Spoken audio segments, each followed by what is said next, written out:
Hello and welcome back to Bicycle Legs Talks Music and an album battle.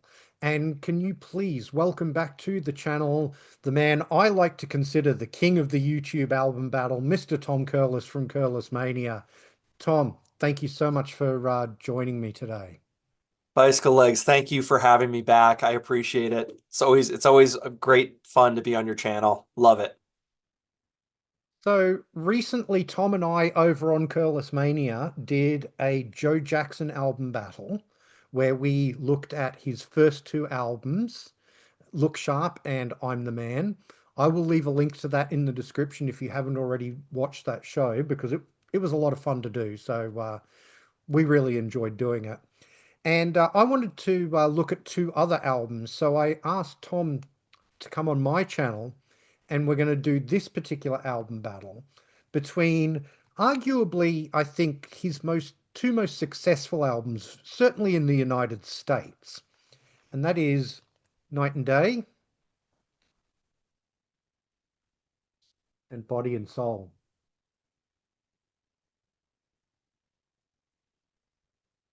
Now, I've got to say, Tom, I came into Joe Jackson with Night and Day.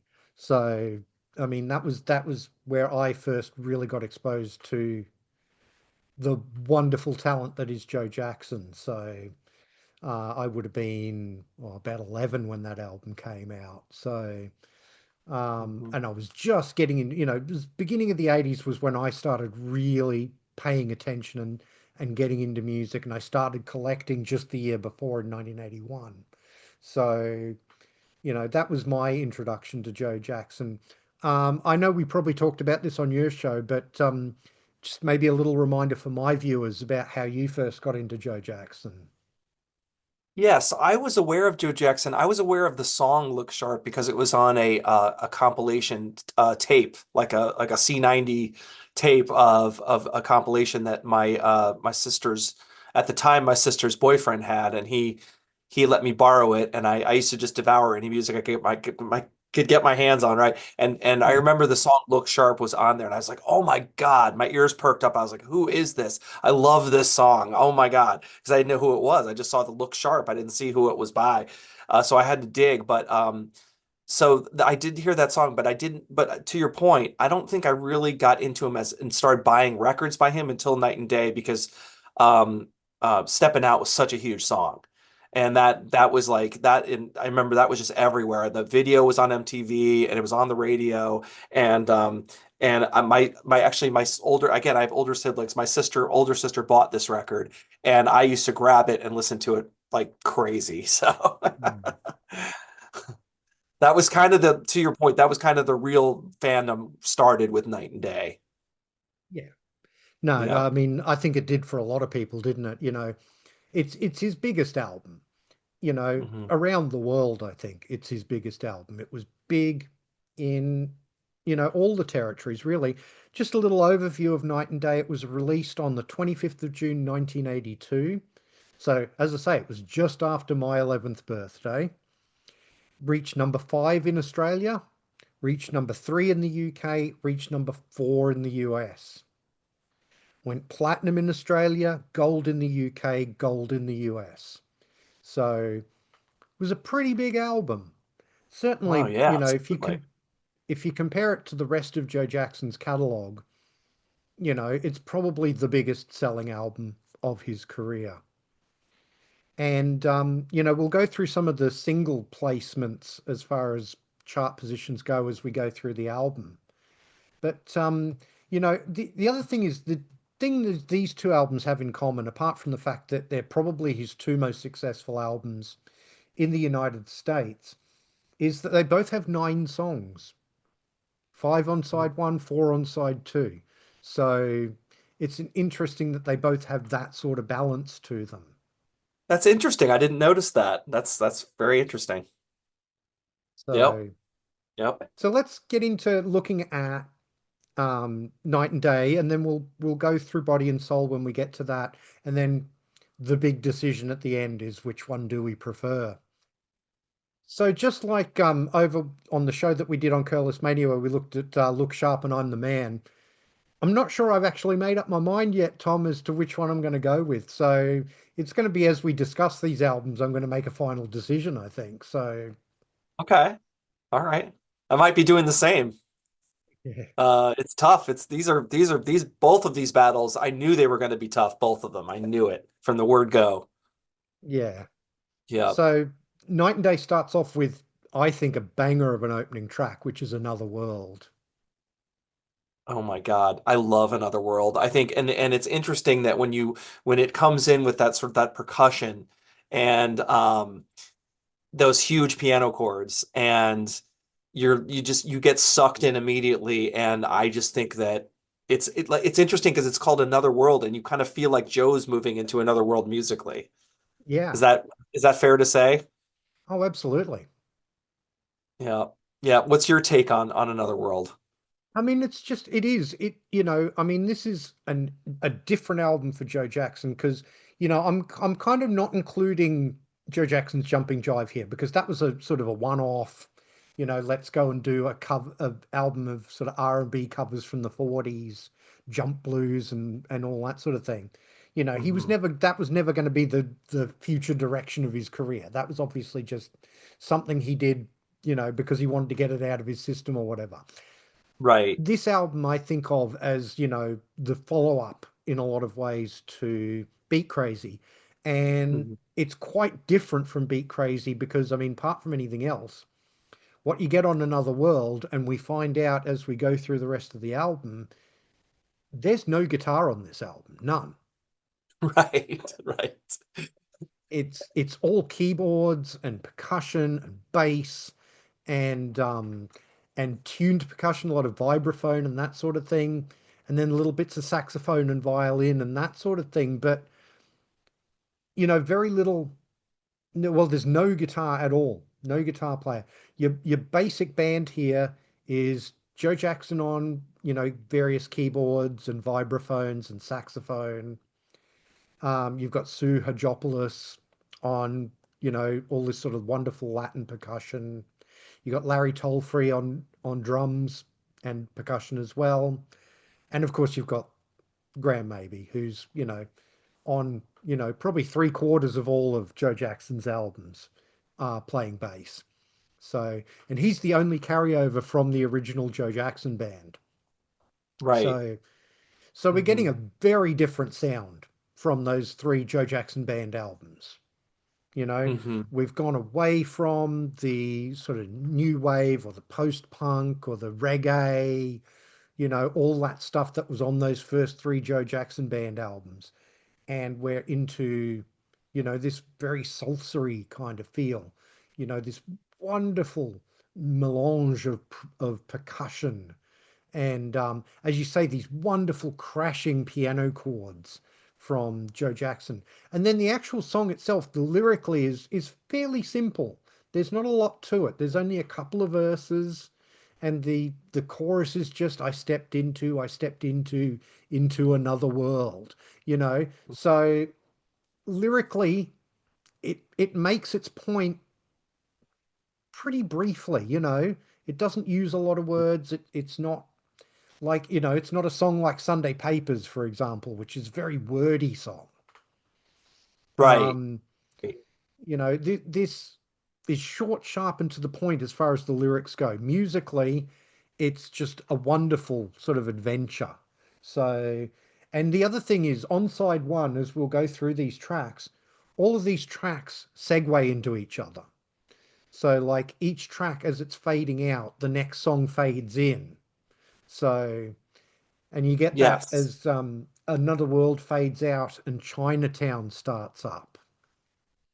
Yes. Yes. But yeah, I wanted to say one more thing about Another World, and I just love that you're talking about the whole I one thing I you mentioned is I always forget there's no guitar on this record. I mean, that to me is a huge compliment because guitar is a Mm. big deal for me. And there's no guitar on this record, and I still love it to death. And it's like, wow. Like I just think the percussion and he's playing, there's so like you mentioned all the percussion and there's this Latin feel to a lot of stuff. And he's playing these kind of like really rhythmic piano chords as well. So everything is just rhythm, like pushing the rhythm to the maximum. And when he's doing the I stepped into, and then that Yeah. and just such a huge hook. I mean that, and it's like a vibraphone doing it with like a piano or something like that, and they're doing that. Mm. It's like it's just oh, I mean it's so different. Like to your point from Beat Crazy. I mean Beat Crazy was sort of experimenting a little bit with reggae and ska and things like that, and all of a sudden he's into like this full-on Latin rhythms with no guitar. Yeah, Crazy, crazy. absolutely.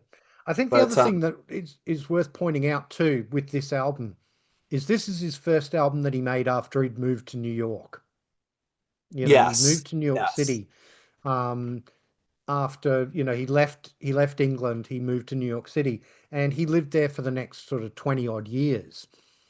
And this album's very much about his experiences as a sort of an English transplant in New York City, and just the experiences of being this sort of wide-eyed Englishman in New York. There's Yes. the song "An Englishman in New York," but this album is kind of his story of, you know, his reactions, and Chinatown lyrically, you know, is A just him kind of hungry being, man will being can hold out a baffled. long time for some soul food. Yeah. I mean, trying to find Chinatown. I mean, it's like Mm. he's definitely like you said. That's like Englishman in New York. It's like he's trying to navigate the city and getting lost and maybe being a little bit like nervous that he's lost and but China but this music like it seeps. I think New York really seeps into the music on this album. Mm. I think you're great point to bring up the fact that he was in New York City because this whole album feels like New York City. Yeah. It feels, I can feel it because I grew up in New Jersey and I spent a lot of time in New York and I just I know that it kind of feels like what you're walking around the streets in New York or something. Yeah. Absolutely. And, I'm obviously Australian, but one of the few parts of the US that I've been to is New York City, and I've been there twice. I was there Mhm. in 1997, and then I was there again in 2010. So, um, I felt like a stranger in a strange land in New York City too, Yeah. because we have big cities here in Australia, obviously. I mean, I live in Brisbane, which is a city of about 3 million people. So, it's a decent sized city, but New York City is something else entirely, you know. It's a different beast. So, Yeah.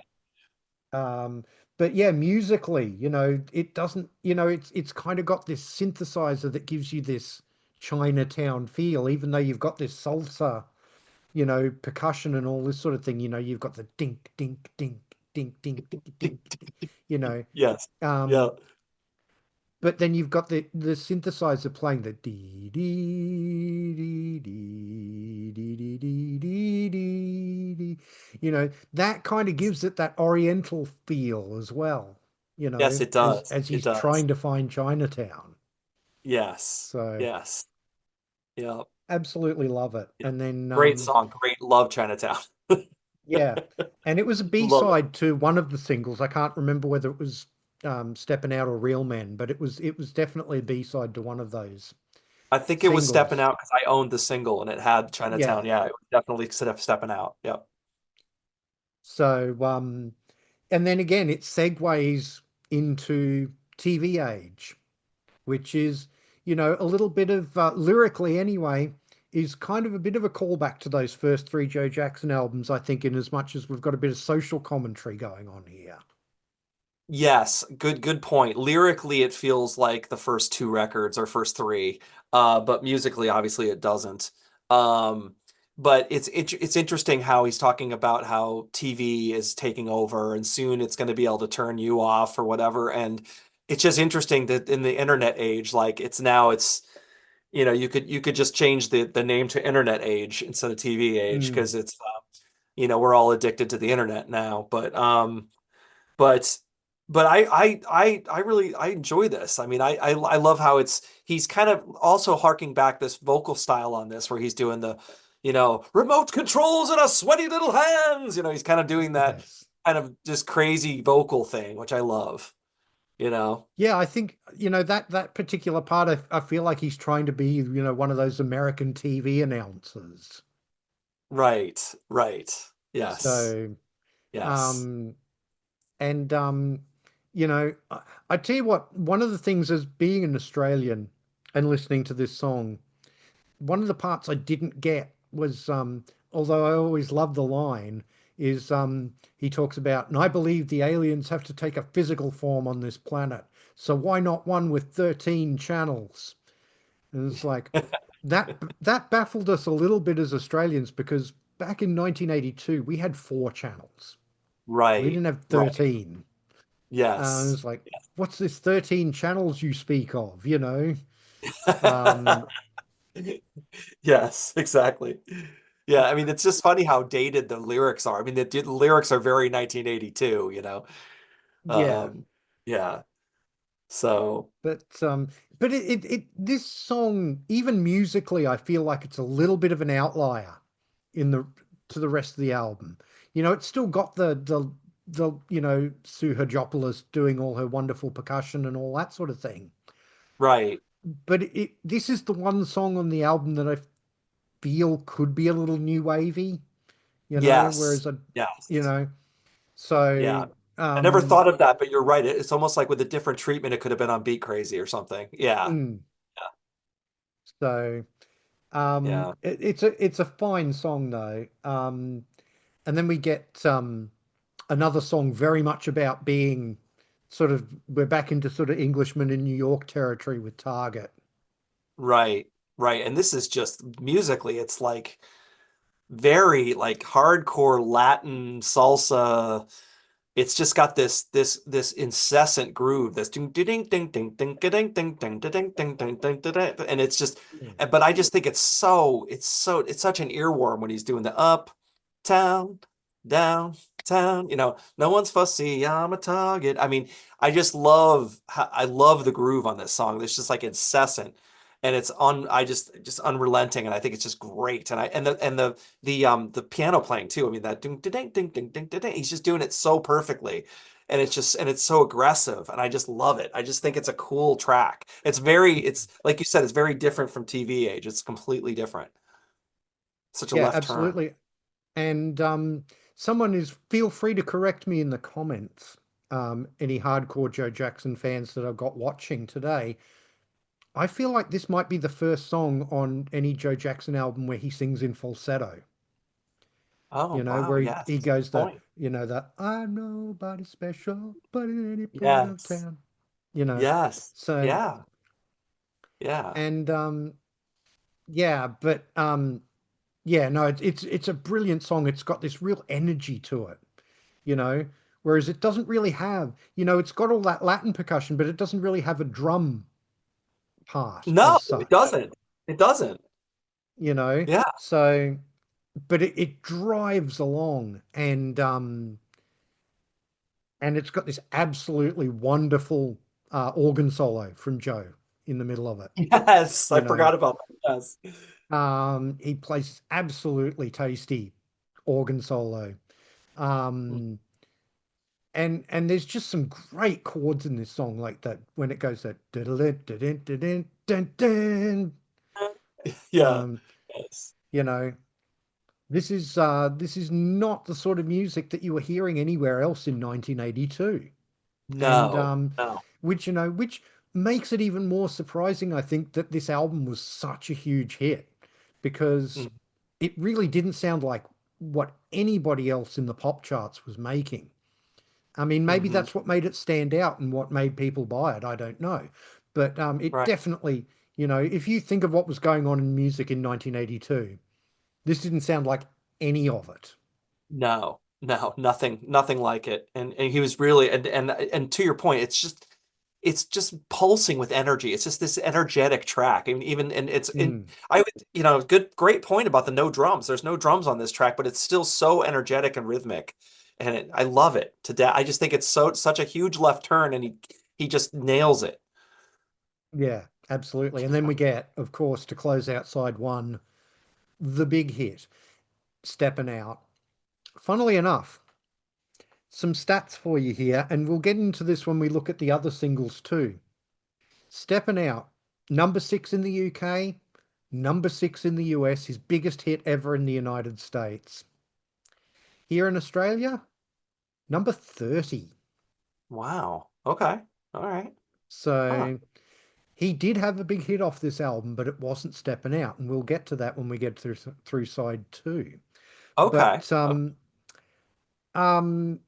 yeah, I mean Steppin' Out, I've got to say, this is probably the one song on the album that does sound a little bit like 1982, and that's maybe why it broke through.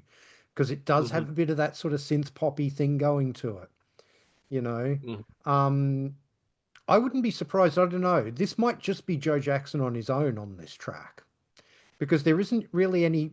Again, there's no drums. There's a drum machine, but there's no drums. It hmm Graham maybe doesn't seem to play on this track. It's synth bass. It's not bass guitar. There's hmm no real. There's not much in the way of any Latin percussion or anything on this track. And then you've got like um, piano, synth, bass, and sort of xylophone. Or not xylophone, glockenspiel. Um, Yes. so that might all be Joe Jackson. I don't know. Yeah, it's funny that you mentioned that because I had that exact thought when I was doing the homework for this episode. Listening to this song, I thought I had the same exact thought. I thought this almost sounds like a spruced up demo. It almost sounds like a demo that got really polished in the studio. Because like you said, it's a drum machine. It probably is all him because Hmm. like you said, he's just doing a synth bass with his hand, and then he's playing the piano, and he's got the drum machine. The drum machine doesn't change; it's just the same drum pattern the whole song. Um, and that just goes to show what a great song it is, and what a great melody it because it holds your attention the whole time. I mean, for me, I've always loved this song. It's never lost its luster. I've heard it so many times, and I still there's something about that melody that young but getting old before our time. I mean, it's just such a great, beautiful Hmm. melody. It's just something about it. And then, like Yeah. you said, the glockenspiel or xylophone, I'm not sure what it is, that just really just puts the exclamation point on that. Yeah. Yeah, absolutely. It might be some of Joe Jackson's finest pure singing on this song. You know, Yes. Yes. I know a lot of people have a bit of a problem with Joe Jackson's voice. I don't, but I know some people do, especially on that earlier stuff where he gets a bit, you know, uh, raspy and all that sort of thing.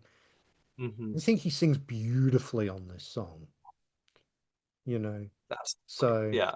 Wonderful vocal. I can understand why this was a hit, and I don't understand why it wasn't such a big hit here in Australia. But I mean, hmm the album did very well here. As I say, it was gold in the UK and US, but it actually went platinum here in Australia, the album. So, hmm um, and yeah, we'll get to the big hit single here in Australia when we, as I say, when we get through on side two. Speaking of which, it starts off with the other hit single in the US, which is Breaking Us in Two. Uh, Again, it was really only a hit in the US, though. It got to number 18 on the Billboard chart, only got to number 90 in Australia, and only got up to number 59 in the UK. So it was only a hit in the US. Interesting. Yeah. And to me, it's another corker of a song. It's another amazing song. I mean, there's just two songs in a row that are just prime time Joe Jackson. Another beautiful, absolutely beautiful melody and another great vocal performance. Um, and I remember feeling kind of when I first heard this song, feeling having a little bit of this, like, wow, this song is like so heartfelt. Hmm. And it's like about, because everyone's had that experience of like having a breakup with somebody. And it's like this whole don't you feel like trying something new and don't you it's always something breaking us in two. There's always something that's breaking us up, and just I love the lyric of it too. So I just think Hmm. it's a great. And then that part where it's just the do ding ding ding ding ding ding ding ding ding ding at the end. Do do Hmm. do do. Oh my God, I love this song. Love it. Yeah.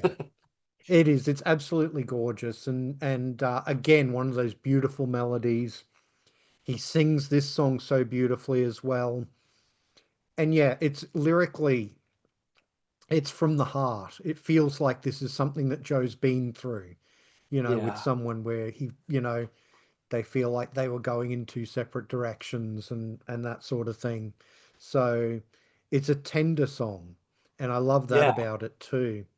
And again, I really don't understand why it wasn't a big hit outside the US, but I'm glad it was a hit at least there. So it definitely got airplay here in Australia, even though it did nothing on the charts. So Hmm. yeah, again, as our friend Peter Kerr might say, it's a bit of a head scratch. So Yes. Right. It is um, for sure. th- then we get the wryest of wry humor from Joe on the next song, Cancer.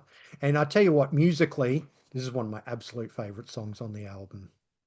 Oh, same here. Same here. And man, there is I forgot another thing that reminded me when I was doing my homework again that I forgot about the jam in the middle of this song. There's like a jam Mm, that kind of happens in the middle of this song, and it's so great. But I love the humor of it. I because I often say this to in fact when I was listening to this with my wife, she was saying, "Oh, this is a really joyous upbeat song."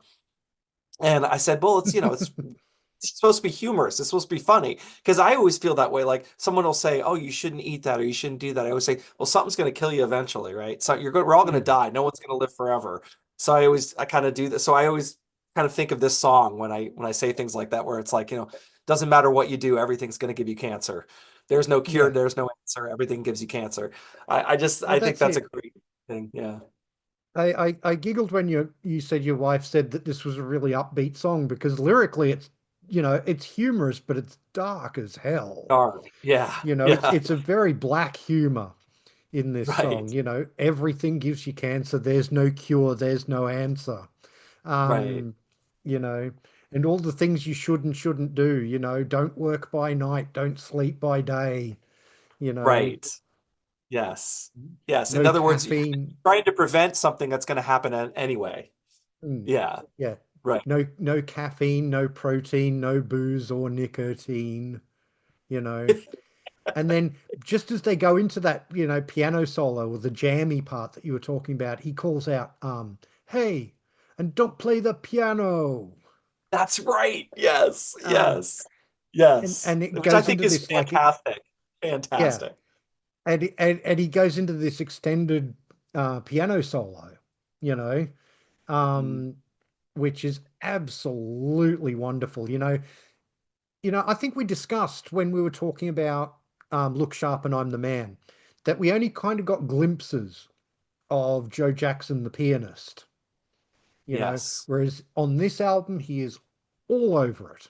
We Yes. get the full measure of how talented a pianist Joe Jackson is.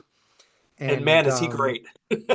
absolutely, you know, and this song is very bare bones, you know, there's very little I wouldn't be surprised if this was sort of a live in the studio kind of take. It doesn't sound like there's much of anything in the way of overdubs on this song, except maybe the saxophone. But Yeah. but Yeah. apart from that, it's again, it's mostly the percussion, the piano, and the bass, and it's just absolutely wonderful. So it's one of the really great deep cuts in the Joe Jackson catalog. Yeah. The musicality is just fantastic, off the charts. Then we get Real Men. Now, Real Men was the first single off the album. I don't know if it was the first single in the US because I don't even know if it was released as a single in the US. It certainly didn't chart in the US at all. In the UK, it got up to number 89. So it didn't do much in the charts in the UK at all. Hmm. In Australia, number 6. Oh, wow. Okay. All right. Okay. This is biggest hit single in the in Australia ever. Wow. Wow. That's surprising. Yeah, exactly.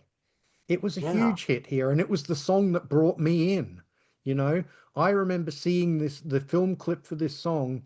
We had a show in the 80s, in the 70s and the 80s called Countdown, where it was like a music show on the weekend, and they would have live acts in the studio. Well, live, they were miming, but they'd have acts in the studio playing their latest singles, and then they would show video clips as well for bands who couldn't make it out and all that sort of thing. And I remember seeing the film clip for Real Men on Countdown, and that's what made me a Joe Jackson fan. So this song is very Wow. near and dear to my heart. Yeah. Okay. Yeah. I mean, it was Countdown was kind of like Top of the Pops for Australia, right? I mean, it was kind of Yeah, the pretty same vibe. much. Yeah. Yeah.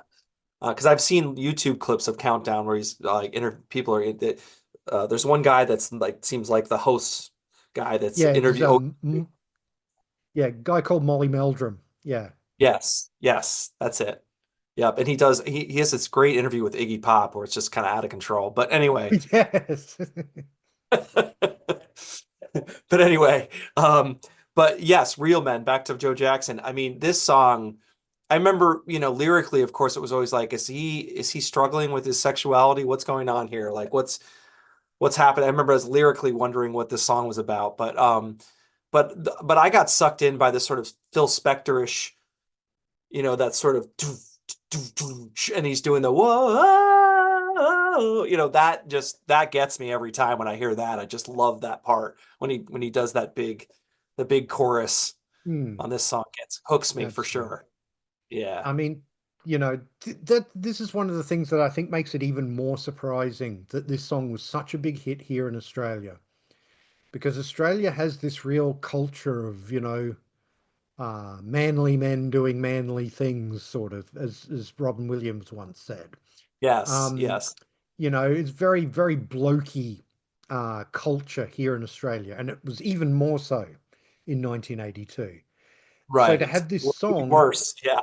Right. that was basically about toxic masculinity. And I mean, Yeah. who was that phrase, that term didn't even exist in 1982, No, it but didn't. that's what this song is about. I mean, the first verse is, sort of questioning gender roles, girls that wore pink, boys that wore blue, boys that always grew up to be better men than me and you. Um, Right. you Right. know, and then the second verse, as you say, is definitely talking about gay men and sort of Hmm. saying, they're real men too, kind of thing, Right. Right. all the gays are macho, can't you see their leather shine? And Yes. yes, he's definitely was questioning his sexuality at the time, and it turns out, that he Mhm. is now, he, if you read his book, um, which is called A Cure for Gravity, and I highly recommend, if you're a Joe Jackson fan, if you've never read that book, go and get a copy of it and read it because it's fascinating. Um, but he does talk about, his basically his bisexuality in that Right. book. Right. So, Yep. um, and then the third verse is very much this sort of toxic masculinity to the point where, you know, it's going to destroy the world sort of thing, man makes a Yeah. gun, man goes to war and all that sort of thing, kill all the blacks, kill all the reds, and if there's war between the sexes, then there'll be no people left, Yes. Yeah. you That's a know. great line. That's a great line. Yeah. Yep. Um, and so I mean, lyrically, this song was decades ahead of its time. Oh God. Yeah.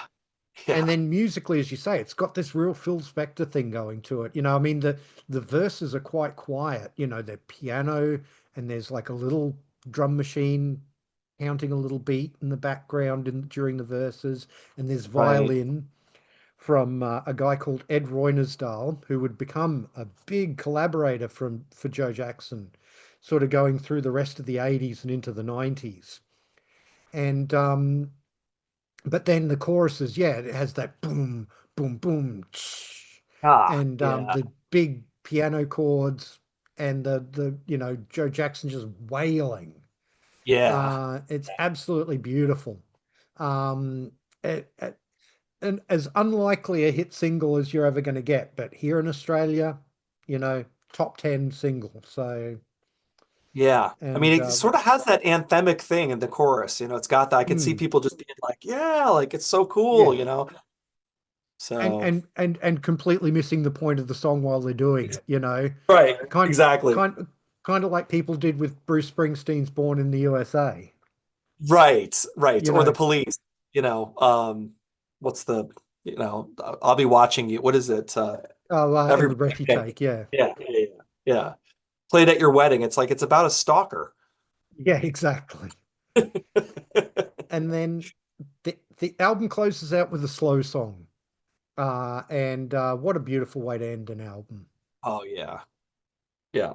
Yeah, I love slow song. I mean, I love the idea of the DJs playing, we're gonna bug the DJ to play a slow song. I love that Mm, because it's so true. It's like sometimes you just want to hear something slow and it just has that sort of play us a slow. It's got that really sort of torch song vibe at the end of the mm, album. Yeah. What's your take yeah. on it? Absolutely. It's, I mean, I'm a sucker for it because it's in 6/8 and I love 6/8 songs. It's got, because it has that kind of, Mhm. that swaying to and fro Right. kind of feel, that 1 2 3 4 5 6, 1 2 3 4 Yes. 5 6, Yes. you know, Yep. and again, this subtly alludes to New York City gay culture because he sings, "You see, my friend and me don't have an easy day." And apparently, in the early 80s, that's how gay couples would refer to each other to sort of, not make it obvious. They would Right. refer to each Right. other as their friend. Right. Um, Right. so, but it's a gorgeous song, and it's obviously one that he has a real affinity for because to this day he plays it in concert. You know, it's almost a staple of every Joe Jackson tour that he's going to play a slow song in the set list. So, Yeah. Yeah. Yeah. Obviously has an affection for it. Yeah. Absolutely. so I mean, iconic album. I think we can all agree there. Absolutely. Oh, yours Yes. is Gatefold. Yes. That's interesting because mine has that, but it's an insert. Oh, interesting. So Okay. Wow. There you that's go. the Australian, That's Australian interesting. press, See, we and they always give it learn as an something new insert. every time we do this. I swear we learn Yeah. something about So different things in different countries. yeah. Well, often they would do that. Like often in Australia, you would not even get the insert. You would just get the single sleeve, and it was like, you Yeah. know. Right. So um, now we should quickly discuss, and I will make this quick. There was something in between these two albums. Joe Jackson actually did a soundtrack for an album called for a film called Mike's Murder. Although a lot of this music ended up getting cut from the final film. Apparently, the director was not particularly happy with Joe Jackson's music, and he hired somebody else to do a more typical orchestral score for the album Okay. instead. hmm And this is a real transition between Night and Day and Body and Soul, wouldn't you agree? Because Absolutely. he uses the same band as he did for Night and Day on this album, but it doesn't really sound like Night and Day. The Latin, the salsa is honed way down on this album. It's much straighter. The songs on side one are sort of more pop songs. Um, you could even suggest that they're going towards what he would do on Body and Soul. And then side Yes. two is all instrumental, but still using the Night and Day band. So it's a very interesting album. I was actually listening to this just before we came on air. Um, and it's an album I need to listen to more because I love this album, but I've never listened to it as often as I've listened to, say, Night and Day or Body and Soul. And I need to rectify that because it's really a fine album. Yes, and I think you're correct. You're absolutely correct that it's night and day sessions because there's a deluxe version of Night and Day that has Cosmopolitan on it, which is the first Mm. track I think on Mike's Murder. So yeah, I think you're right. I think it's the same band. It's just like as you mentioned, the Latin stuff is toned way, way, way down. I mean, it's the percussion is not. Maybe he just didn't feel like that was appropriate for the film music. Mm. Yeah. So, So so it's it's definitely like you're saying, it's a great bridge to Body and Soul. Yeah. absolutely. And for those Joe Jackson fans who don't really know this album, go and check it out because if you like these two albums that we're talking about today, I think you're going to find a lot to love on the Mike's Murder soundtrack as well. Absolutely. So yeah, then we get Body and Soul. Now this album came out on the 14th of March 1984. It got to number 21 here in Australia, number 14 in the UK, number 20 in the US, and it is certified silver in the UK. No certification in the US or Australia. So a bit of a step down commercially, definitely not a step down quality wise as far as I'm concerned. But Mhm. it's definitely a different direction again. I feel like, you don't have any of the Latin percussion on this one at all.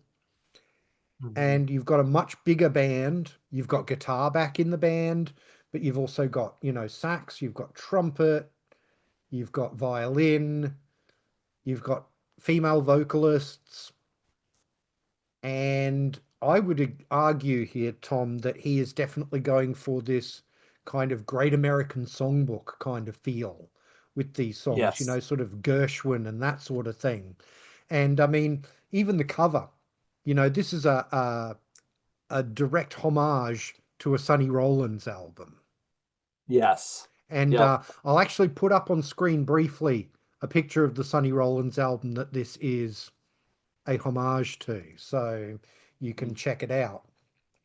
But it starts off with again another cracker of an opening track, "The Verdict." Yes. Yes. I love the huge. You know you're in for another change when you hear the verdict with those huge horns. Mm, Um, those massive horns coming in, and I think it's a great big spacious. I have my notes. I have spacious and big with big horns. I like how grand it is. Um, the he did this whole search for the perfect space to record in, and I think it really pays off with this. And he wants the mm, live band feel in this perfect recording space. And I think in this track it really pays off. What's your take mm. on it? Oh, absolutely. It's big, it's dramatic, it's cinematic, and that's, it's based on, the lyric is based on a film called The Verdict. So, Right. um, it's appropriate that it has that kind of cinematic quality to it. And yeah, they recorded this in a Masonic hall in New York City and, used the ambience of that hall. Um, I actually was lucky enough, almost 20 years ago now, to do some recording for an album. And I wrote a couple of songs that got included on an album. And the guy who was recording us, we were talking about music, and I brought up this album, and he said it's one of the best sounding albums that's ever been recorded. So, he couldn't praise this album enough as far as its sound goes, you Yeah. know. And Hmm. and again, Joe, his vocals on this song, the verses are so delicate and tender. And then Right. you get the bum bum Uh, bum, yes. and he comes in much harder on his vocals then, That the waiting, waiting in the waiting. wings. Yes. Yeah, you know, um, just incredible song. And then, I mean, Cha Cha Loco to come after it. This is probably the one song that does have a little bit of that Latin feel to it. Yes, So, this is the I have in my notes I have this is one that sounds a little night and day-ish because it's got that sort mm, of that Latin feel to it. But it's lots of fun. I mean, I think it's utilizing the entire band that he has. Like you said, he's got this big band with him and he's utilizing all of them very well. And I just love that Latin groove with lots of percussion and I just love you know, um and when I listen to this album, that this is the song that always ends up sticking in my head, that whole join the dance, don't shoot horses. Ah, yeah. That whole, it just sticks in my head, that chorus. Yeah, absolutely. And one thing I wanted to point out with this album too, this is the first of many Joe Jackson albums where he works with Gary Burke on drums. Hmm. And Gary Burke would go on to play on a bunch of Joe Jackson albums going forward. So I think that's a notable thing too. He's a really, really good drummer, and Joe Jackson obviously thinks the world of him because he keeps working with him. So Yeah. Hmm. yeah, this is the one thing, it's dun dun dun dun dun dun dun dun dun, dun. It definitely has that night and day kind of feel to it. But it's the Hmm. only song on the album that does. Right. Um, Agreed. and again, there's filmic uh references in this song again because there was a movie called They Shoot Horses, Don't They? And Hmm. it was about like a dance marathon. Hmm. So, that's what he's referring to when he says, enjoy the dance, they don't shoot horses. Hmm. Um, so yeah, I mean it's a really great song. And then it goes into I don't know, this song really tugs at my heartstrings, Not Here, Not Now. Yes. Um, Yes.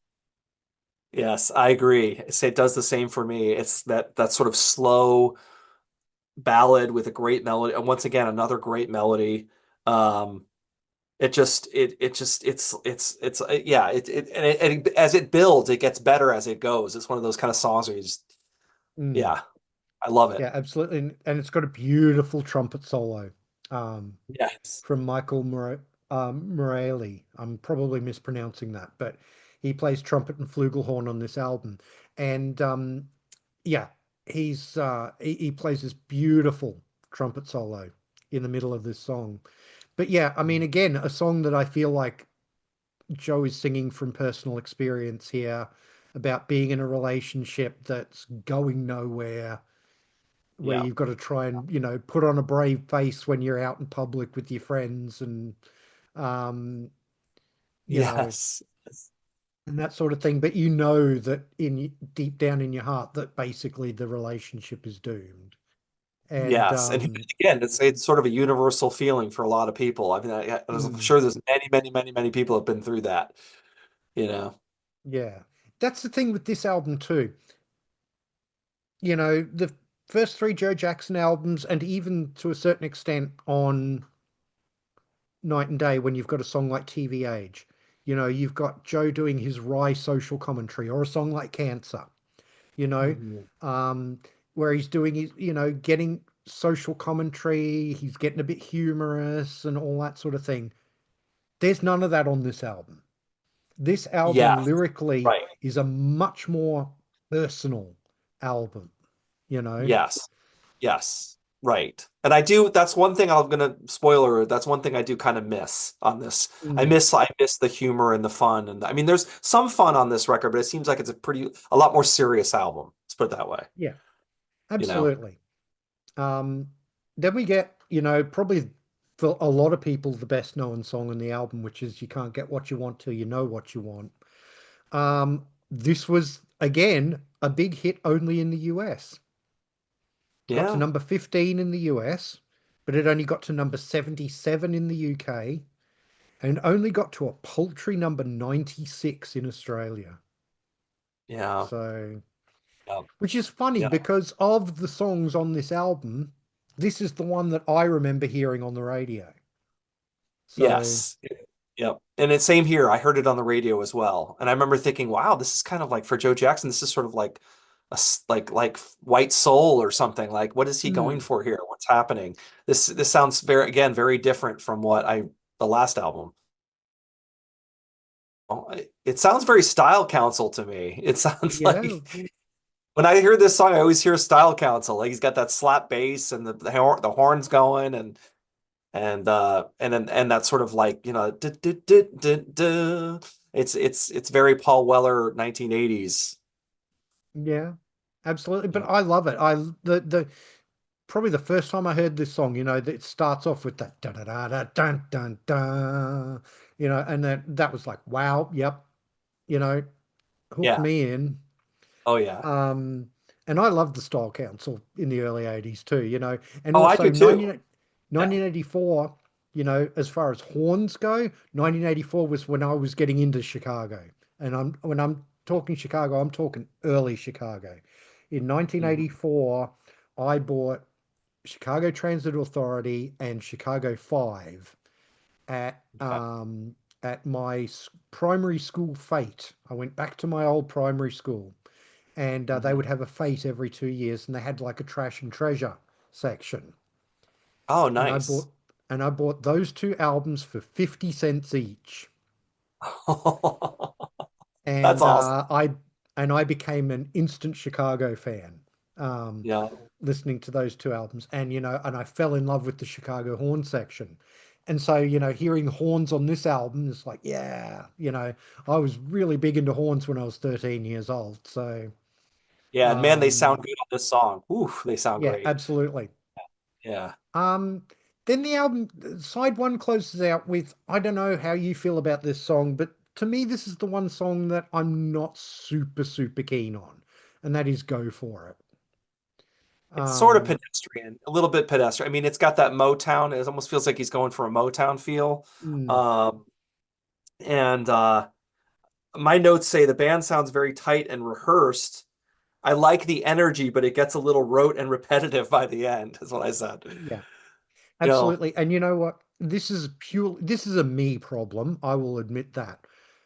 I'm not a big fan of songs where the drums are hitting the snare on every beat. yeah, Where it's yeah, bing, bing, bing, bing, yeah. bing, bing. I'm not a big fan of songs that have that as a drum beat. Hmm. So that brings this song down a little bit for me. But again, as you say, it's got a lot of energy, and Hmm. again, I didn't, really relate to the lyric as an Australian because I don't really know much about, I didn't then, I do now. I didn't Hmm. know much about baseball and Babe Ruth and all that sort of thing. And Right, right. um, because Yeah. baseball's not a big sport in Australia. I love baseball now, by the way. Okay. Go Nats. Um, Yeah.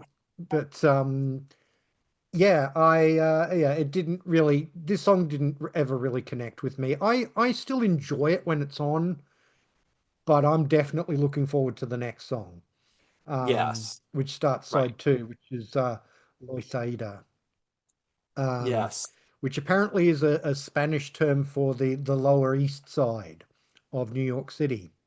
I was reading that just today. So, Hmm. and Yes. this is a completely instrumental piece. So this is a little pointer as to where Joe Jackson wanted to go next. So, Yes. because, Yes. This, in a couple of yeah. albums' time, he would do his completely instrumental album. So, Yes. what are your thoughts on Loisaida? It's man, this is another big turn for him. Another left where you're like, whoa, he's going somewhere else now. And this almost sounds like a movie soundtrack music. But very beautiful. I mean, it's very, very well written, as always with Joe. Well performed. I think it's got a lot of great dynamics in it. It's very evocative. Hmm. It really does sound like a movie soundtrack song. Um, it's the only thing I have, my only quibble with it, it goes on a bit long, and it feels like kind of a strange start to side two. After side one, it feels like, whoa, this is a jolt of like what's happening, an pretty long instrumental to start side two. So, but that being said, I enjoy it when I'm listening to it, I enjoy it. It just feels like Yeah, a little bit of a jolt from yeah. to side two. So, Well, here's a funny thing for you, Tom. I didn't buy this album in 1984. I I was only 13 years old in 1984, and I didn't get a lot of pocket money, and I had to, I was able to maybe buy one album a month. mhm, So right. I had to save up my pennies. So it was a little, but I followed Joe Jackson and I loved his career, all through the 80s. But it was probably in the early 90s that I started buying all the Joe Jackson albums. Hmm. And when I first bought this album, I bought it on CD. I thought that Go For It was the beginning of side two Okay, interesting. Interesting. because that Yep. made more sense as an That album, would make as more a side sense. opener. Yes. So, so it was interesting when I got it on vinyl and found out, note that actually ends side one. Right. Um, but I love Loisaida. It, as I say, it points to some of the things that Joe Jackson was going to do in the future with albums like Willpower, and then later on with things like Night Music, which is an album that holds a very special place in my heart. Hmm. Um, you know, and some of the more experimental stuff that he was going to do. But I mean, the other thing I love about it is it absolutely this and a song that's coming up at the end of side two, I think show Joe Jackson's incredible skills as a composer and B as an arranger. Yeah. Um, because they're so well arranged, these songs, you know. Oh, yeah. And Loisaida, it has beautiful sax solo from Tony Aiello, and it has again another great trumpet solo from Michael Moriarty, and yeah, it's beautiful. I really love it. And then Hmm. it leads into Happy Ending, which again is a first for Joe Jackson, but definitely not a last, where he's doing a duet. He's having somebody else other than himself sing some of the song. And we'll find that later in Joe Jackson's catalog that he brings in other singers onto his albums. I'm thinking of an album like Blaze of Glory, where he's got a couple of Hmm. other singers, you know, singing some of the Right. songs as well as himself. This song was a single. It was the second single off the album, and this one actually did not so well in the US, but it did better in Australia and the UK. Got to number 47 in Australia, number 58 in the UK, number 57 in the US. And again, Yeah. this is a song that's got sort of filmic references in the lyric. Yes. Yes. And I think this is a very strong song. It's funny when you first listen to it, you think it's called Anyone because they do that anyone. They keep saying that, and you keep thinking that's the big hook, like, but it's not. But I really think this is a great duet. I think that he's singing with Elaine Coswell, and I think that both of them are very strong singers, and it Mm. just comes off very, very well. And I think that I think there's a lot of hooks in this song. It's well written. It's very energetic. It's kind of like a 60, it always kind of reminds me of like the 60s style, like Marvin Gaye singing with, Mm. different, it's kind of that vibe to me. Um, but yeah, I think it's very successful. I love Happy Ending. I think it's a great song. Yeah, no, I agree too. And I absolutely agree that it's got that 60s feel in it. But lyrically, again, you know, very, you know, it starts off, I'm in a movie where boy meets girl, you know, so again, it's got this cinematic quality that seems to go throughout this album. And and yeah, it's a great duet. Elaine Caswell does, you know, great stuff as the Yeah. female vocalist on the song. Um, Funnily enough, this is not a song I remember hearing much on the radio, even though it was a bigger hit in Australia than You Can't Get What You Want Till You Know What You Want. But You Hmm. Can't Get What You Want was the one that I remember hearing on the radio. So I don't No, know what same was here. going on there, but Same, well, yeah, Happy Ending that on makes the radio here. Yeah. that makes sense in America because You Can't Get What You Want was a hit single in the US, Yeah. Right. whereas it wasn't here. Yeah. So I don't know what was going on there. But Hmm. um I wish it had been on the radio a bit more because I think it's a great song, Yeah. It deserved it. Yeah, I agree. as is for me the next song, which might be my favorite song on the album, which is Be My Number Two. This Yeah. was a single as well, but it only charted in the UK, and then even then, it only got to number 70 on the UK charts. And that's a real shame because I think this is an absolutely gorgeous song. What do you think? Oh yeah, a melodic gem, another melodic, beautiful, mellow sort of piano song. Really, it's kind of sounds like a solo Joe Jackson song. Really, at the beginning, Mm, uh, and I just love the lyric to the idea of love threatened by cynicism, who wants to be someone's number two, Um, so it's just interesting. I just think it's an interesting lyric, and it's my only quibble about this song. I think it's a really beautiful song. I just think it, and maybe this is why it didn't do as well as a single. It kind of takes a while to get going. Like it takes a while to take Mm. off. It's so, but that I'm sure he did that on purpose. That was his intention. Well, So, absolutely. Funny thing is, I would love to have heard a version. I love the end of it where all the band comes in and it, suddenly builds up into the da da da da da da. You know, yes, yeah, right. I do love that, but I would love to hear a version where it was just Joe and his piano for the whole thing. The whole thing. Yeah, You yeah. know, um, just as it's something different. I wouldn't want to get rid of this version. I'd just love to have that as kind of, as an alternate version, as it were, But Hmm. I love this song. It's beautiful. It's wry. This is the one song where maybe he does have a little of that wry humor. You know, Hmm. won't you be my number two? Me and number one are through. There won't be too much to do. Just smile when I feel blue. Right. Um, you know, yeah, it's just it. But again, I feel like this song really comes from the heart too. Um, Hmm. Yeah. Especially in that second verse, he sings, there's not much left of me. What you get is what you see. Is it worth the energy? I'll leave that up to you. You know, Yeah, that's a great real, line. Yeah. really self-deprecating. Um, so yeah, it's a gorgeous, gorgeous song, and I wish it had been more successful because I think it absolutely deserved it. Yeah. And Yeah. then we get the other song to close out the album that I was referring to when we were talking about songs that really showcase Joe Jackson's arranging skills, and that is Heart Yes. of Ice. Yes. Yep. And I have the same kind of similar notes to the Loisada, where it's like beautiful arrangement. I love he knows what he's doing. Like you said, he's really he's a composer. I mean, he's an arranger, he's composing. He's got this band, and I kind of picture him being like so excited to have this big band and this space to really, I'm going to go for it here. I'm going to do something different.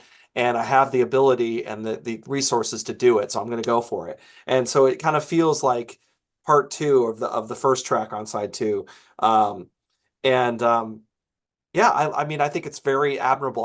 I do like that. I don't love it. I like it. It's one of those where, and this is sort of where I have problems with Body and Soul. It's like I I admire it, but I don't love it as much.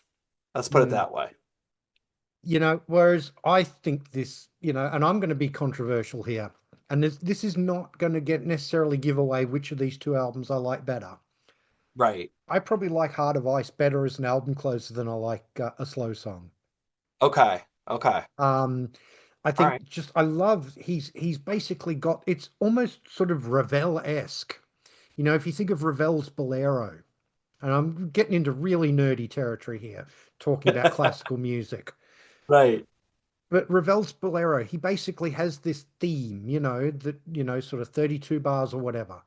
And he just Hmm. plays it over and over again. And each time he adds a layer and adds a layer and adds a layer and adds a layer until it, just becomes this gigantic thing. And that's Right. what Joe Jackson does with Heart of Ice. It starts off really quietly, just a dee dee dee dee dee dee dee dee dee dee dee, and he plays this whole thing quietly, and then he adds a layer. He adds some drums, and then he adds the trumpet, and then he add, and it just until it becomes this huge, huge thing, and they start singing, the only lyric in the song, take a Hmm. knife, cut out this heart of ice, hold it high, hold it to the sun, you know, Hmm. and that, it builds and it builds, and then it just comes to this great climax, you know, with the horns and that going da da da da da da da dun.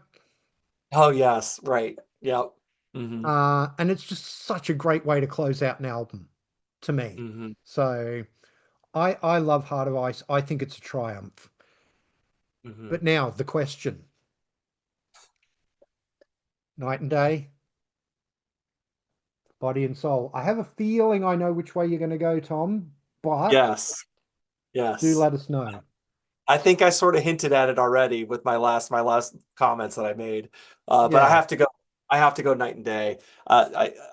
This is the album that's just, I listen to this a ton. Like I pulled this album out. I gotta go with how often do I listen to this record? And that's still listen to this a lot.